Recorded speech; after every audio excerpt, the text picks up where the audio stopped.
आत्ताची सर्वात मोठी बातमी एकनाथ शिंदे यांनी उपमुख्यमंत्री पदाची शपथ घेतली. त्याचबरोबर देवेंद्र फडणवीस यांनी देखील मुख्यमंत्री पदाची शपथ घेतली. पण काही वेळापूर्वी एकनाथ शिंदे हे नाराज होते. पण देवेंद्र फडणवीस यांनी भेट घेऊन एकनाथ शिंदे यांची नाराजी दूर केली आहे. त्याचबरोबर एकनाथ शिंदे स्टेजवर असताना नाराज देखील दिसले आहे. कारण ज्या वेळेस एकनाथ शिंदे महायुतीसोबत असतात त्यावेळेस त्यांचा खूप हसरा चेहरा असतो. पण उपमुख्यमंत्री पदाची शपथ घेण्याच्या वेळी त्या ठिकाणी ते नाराज होते आणि त्यांच्या त्या हावभावावरून सर्व काही स्पष्ट दिसत होतं.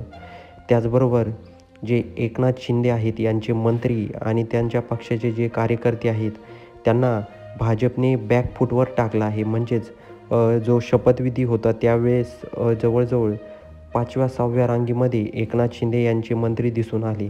त्याचबरोबर एकनाथ शिंदे यांच्याबरोबर एकही मंत्री स्टेजवर दिसला नाही शिवसेनेचा. त्याचबरोबर जे देवेंद्र फडणवीस आहे आणि जे अजित पवार आहे हे दोघेही खुश होते. पण एकनाथ शिंदे नाराज असल्याची चर्चा सुरूच आहे. आणि आपला जे देवेंद्र फडणवीस आहे यांनी देखील त्यांना विनंती केली आहे की एकनाथ भाई, तुम्हाला आम्ही नाराज करणार नाही, तुम्ही फक्त आमच्या सोबत राहा.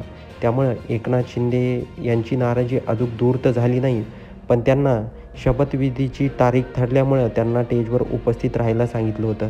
त्याचबरोबर मोदी, शहा यांच्या विनंतीला मान देऊन एकनाथ शिंदे स्टेजवर उपस्थित राहिले. पण त्या ठिकाणी ते नाराज असल्याची चर्चा अजूनही सुरूच आहे.